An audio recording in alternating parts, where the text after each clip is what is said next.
محمد ریاض الدین ساکن سعید آباد.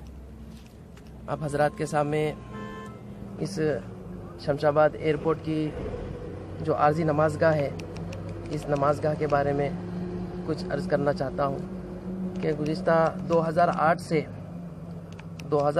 سے جب سے ایئرپورٹ تعمیر ہوا ہے اس وقت سے لے کر آج تک بلا کسی سائے کے دھوپ میں بارش میں اسی طرح نماز کا اہتمام ہوتے آ رہا ہے. الحمدللہ یہاں پر جمعہ کے اندر تقریباً 200 تا 300 لوگ رہتے ہیں, نماز پڑھتے ہیں اور جمعہ کے ساتھ 5 وقت کی نماز کا بھی اہتمام ہوتا ہے. میں تمام جو ہے مسلمانوں کے رہنما اور لیڈران سے اور حکمرانوں سے سب سے میں درخواست کرتا ہوں کہ یہاں پر جتنے لوگ اسٹاف کے ہیں, کام کرنے والے ہیں, ملازمین ہیں, ڈرائیورز ہیں, آنے جانے والے ہیں, اپنے عزیز و اقارب کو چھوڑ کر جو آمد رفت کرتے ہیں وہ لوگ ہیں, ان کے لیے نماز کی کوئی نہ کوئی سہولت ہونا ضروری ہے. یہاں پر کوئی نماز کی سہولت نہیں ہے, اسی لیے مسلمانوں کو بہت تکلیف ہو رہی ہے. دھوپ کے اندر شدت میں نمازیں ادا کرتے ہیں. کہیں ضعیف حضرات بھی رہتے ہیں, بزرگ رہتے ہیں, وہ لوگ کو چکر آتی ہے, کوئی بی پی پیشنٹ ہوتے ہیں, کوئی شوگر پیشنٹ ہوتے ہیں, وہ بھی صرف اللہ کو راضی کرنے کے لیے, خوش کرنے کے لیے اس دھوپ کی شدت کو برداشت کر کے نمازیں ادا کرتے ہیں.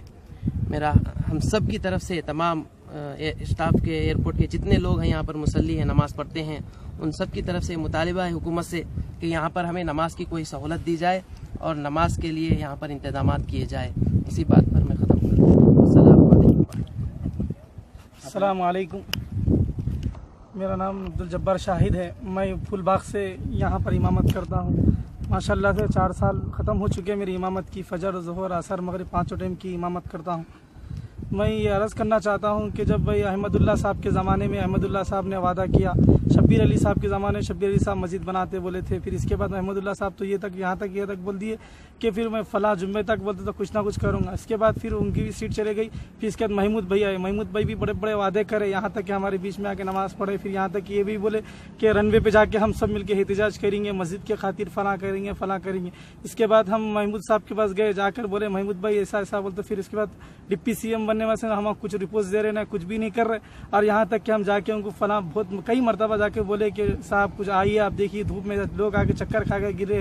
ماشاءاللہ سے یہاں پر بولتے تراویح کا انتظام بھی ہوتا ہے. رمضان میں لوگ روزے کھولتے ہیں, 500 سے 800 آدمی روزے افطار کرتے ہیں. اور یہاں پر بولتے سو عیدن کی نماز ہوتی ہے, جمعہ کی نماز ہوتی ہے, 5 ٹائم کی نماز ہوتی ہے. فجر کی نماز میں بولتے سو تقریباً ماشاءاللہ سے یہاں پر وہ 30 تا 50 آدمی رہتے ہیں. ظہر میں بولتے سو 15 تا 20, مغرب اور عشاء میں 50 سے 60 آدمی رہتے ہیں. یہاں پر پورے ڈیورس 80% سے 90% پورے ڈیورس مسلمان ہیں, اور باہر کے اسٹاف بھی مسلمان ہیں. یہاں پر کام کرنے کے لیے ہم کو سخت ضرورت ہے مسجد کی, اور مسجد کی تعمیر کے لیے فلاں بول رہے ہیں. جو بھی آ رہا ہے وعدہ کر رہا ہے یہ فلاں بنائیں گے, اب بنائیں گے, جب بنائیں گے ڈیرا کریں گے. ہم جی ایم آر سے ریکویسٹ کر رہے ہیں, مگر جی ایم آر والے ہم کچھ الٹا ہم کو دھمکی دے رہے ہیں کہ آپ خاموش بیٹھ جائیے, آپ نماز پڑھائیے, آپ چل جائیے یہاں سے, آپ کا کوئی حق نہیں ہے بولنے کا, آپ یہاں نماز پڑھانا ہے تو یہاں سے برخاست کر دیں گے.